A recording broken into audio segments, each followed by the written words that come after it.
Hi everyone. इस video में हम बात करेंगे 2026 से बीएड के अंदर कुछ चेंजेस होने वाले हैं। चाहे आप 2 साल का बीएड करने जा रहे हो या 1 साल का बीएड, हम इन चेंजेस के बारे में इस वीडियो में बात करेंगे। एलिजिबिलिटी और एडमिशन प्रोसेस क्या रहेगा, हम इस वीडियो में इसके बारे में बात करेंगे। सबसे पहले एक चीज़ क्लियर कर दें, 2026 से 1 ईयर बीएड जो है वो इंट्रोड्यूस होने वाला है। इस वीडियो में उसकी एलिजिबिलिटी मैं आपको बताऊंगा, लेकिन जो 2 साल वाला बीएड है वो भी कंटिन्यू रहेगा, वो बंद नहीं होगा। ठीक है, 2 साल वाला बीएड भी अगले साल कंटिन्यू रहेगा और 1 साल वाला बीएड इंट्रोड्यूस हो रहा है।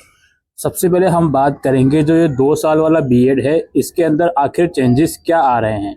दोस्तों, ये जो 2 साल वाला बीएड है, यह इसका जो स्ट्रक्चर है, यानी कि जो एग्जिस्टिंग इंस्टीट्यूट जो ऑलरेडी 2 साल का बीएड ऑफर कर रहे हैं, वो अगले साल से उन्हें इसका जो स्ट्रक्चर है वो रिवाइज करना पड़ेगा। एनईपी पॉलिसी के तहत बीएड के साथ आपको डिग्री मिलेगी फाउंडेशनल की, प्रिपरेटरी, मिडिल या सेकेंडरी की। जो एनईपी के अंदर 5+3+3+4 का जो सिस्टम था, इसके हिसाब से। ठीक है, ये आप लोगों को डिग्री मिलेगी फाउंडेशनल लेवल, यानी कि बेसिक नर्सरी से लेकर 3rd या 4th क्लास तक के बच्चों को पढ़ाना, फिर प्रिपरेटरी, मिडिल, सेकेंडरी, इस हिसाब से आपको डिग्री मिलेगी 2 साल की। एक तो ये चेंजेस बीएड 2 साल वाले में होने वाला है कि वो एनईपी के अंदर आने वाला है। इसके अलावा जो बीएड का 2 साल का कोर्स है, इसके अंदर हर एक सेमेस्टर में 96 वर्किंग डेज होंगे और हर एक हफ्ते में 40 वर्किंग आवर्स होंगे। मिनिमम अटेंडेंस 80% की होगी और 90% की अटेंडेंस होनी चाहिए फील्ड बेस्ड एक्सपीरियंस में।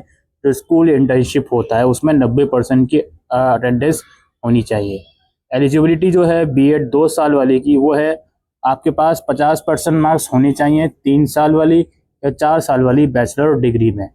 ठीक है, अब आप बोलोगे सर आपने तो कहा था 4 साल वाली बैचलर डिग्री के बाद बीएड 1 साल का हो जाएगा, तो यहाँ पे बीएड 2 साल वाले में भी 4 साल की एलिजिबिलिटी क्यों लिखी है? क्योंकि देखो यार, जो ग्रेजुएशन 4 साल का कर रहा है बच्चा, ज़रूरी नहीं है वो बीए, बीकॉम या बीएससी 4 साल का कर रहा है। बहुत से बच्चे ऐसे प्रोग्राम में भी इनरोल करते हैं जो एक्चुअल में 4 साल का ही है बहुत पहले से। या बहुत से बच्चे चलो मान लें बीए ही कर रहे हैं, वो 4th ईयर में आने के बाद भी स्पेसिफिक सब्जेक्ट में बीए नहीं करते, वो मल्टी डिसिप्लिनरी सब्जेक्ट में कर लेते हैं बीए।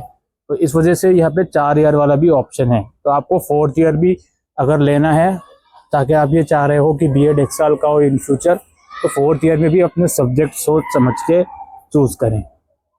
ठीक है, ये एलिजिबिलिटी है बीएड 2 साल वाली की कि ग्रेजुएशन में 3 साल की हो या 4 साल की हो, 50% मार्क्स होने चाहिए। और जो रिजर्व कैटेगरी के कैंडिडेट हैं उन्हें मार्क्स में रिजर्वेशन या रिलैक्सेशन मिलेगा। और एडमिशन प्रोसेस जो बीएड 2 साल का होने वाला है, वो होने वाला है एनटीए जो है एक nationwide single common entrance test करवाएगा। इनका इशारा ऑब्वियसली सीयूईटी के थ्रू ही है। ठीक है, हो सकता है बीएड का कोई सेपरेट एंट्रेंस आ जाए, लेकिन मोस्ट लाइकली अभी आप यही मानकर चलो सीयूईटी के थ्रू जैसे एडमिशन हो रहे थे वैसे ही एडमिशन होगा। सिलेबस हो सकता है रिवाइज हो जाए, वो बात की बात है। फिलहाल कॉमन एंट्रेंस टेस्ट ही होगा आप किसी भी यूनिवर्सिटी में 2 साल वाला बीएड करना चाहते हो। इसके बाद दोस्तों बारी आती है 1 ईयर वाले बीएड की। 1 ईयर वाले बीएड की हम बात करते हैं। बीएड 1 साल का है, ऑब्वियसली 2 सेमेस्टर का कोर्स है। इसमें भी आपको फाउंडेशनल, प्रिपरेटरी, मिडिल या सेकेंडरी की डिग्री मिलेगी बीएड के साथ साथ। जब आप एडमिशन लोगे तो उस हिसाब से आप लोग चूज करोगे। ये भी एनईपी पॉलिसी के तहत आने वाला है बीएड 1 साल वाला। इसमें अगर बात करें एलिजिबिलिटी क्राइटेरिया की या पहले ड्यूरेशन की बात करें, भाई 1 साल का कोर्स है, 2 सेमेस्टर का, ठीक है। एक सेमेस्टर में 96 वर्किंग डेज होंगे और एक हफ्ते में 40 आवर्स इसमें पढ़ाई होगी। मिनिमम अटेंडेंस जो है 80% होनी चाहिए कोर्सेज में और 90% होनी चाहिए स्कूल इंटर्नशिप प्रोग्राम में। इसके अलावा इसमें जो एलिजिबिलिटी है बीएड 1 ईयर वाले में, वो ये है, या तो आपके पास मास्टर डिग्री हो 50% मार्क्स के साथ, ठीक है, तो आपका बीएड 1 साल का हो जाएगा। बहुत से बच्चे अभी मास्टर्स कर रहे हैं, अगले साल कंप्लीट हो जाएगा उनका मास्टर्स, तो वो भी 1 साल का बीएड के लिए एलिजिबल है। या फिर आपके पास 4 साल की अंडर ग्रेजुएट डिग्री है स्पेशलाइज सब्जेक्ट में 50% मार्क्स के साथ, तो भी आप लोगों का जो बीएड है वो 1 साल का हो जाएगा।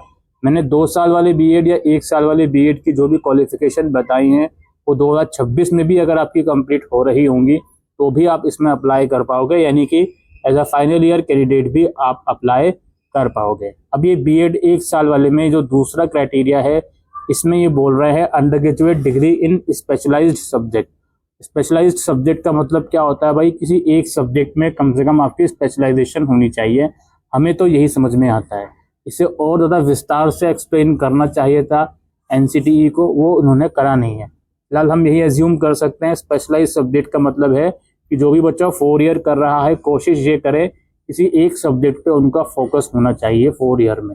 ठीक है, ऐसा ना हो कि आप मल्टीपल सब्जेक्ट्स 4 ईयर में आने के बाद भी पढ़ रहे हो। तो इन चीज़ों का ध्यान रखें। बाकी मिनिमम परसेंटेज में रिलैक्सेशन मिलेगा जो रिजर्व कैंडिडेट्स हैं उनको। इसका भी जो एडमिशन प्रोसेस है, एक कॉमन टेस्ट करवाया जाएगा एनटीए द्वारा, उसी के थ्रू इसमें एडमिशन होंगे। यानी कि इनका इशारा फिलहाल सीयूटी पीजी की तरफ ही है। फिलहाल तो आप यही मानकर चलिए। ठीक है, ये 1 ईयर बीएड और 2 ईयर बीएड की ऑफिशियल इन्फॉर्मेशन थी जो ड्राफ्ट फरवरी 2025 में रिलीज करा था एनसीटीई ने। अब इसमें अगर कोई चेंजेस आते हैं तो हम आपको बताएंगे। फिलहाल यही ड्राफ्ट है और 2026 से ये चीज़ इम्प्लीमेंट होने जा रही है। उम्मीद करते हैं ये वीडियो आपको यूज़फुल लगी हो, तो वीडियो को शेयर कीजिएगा। Thank you.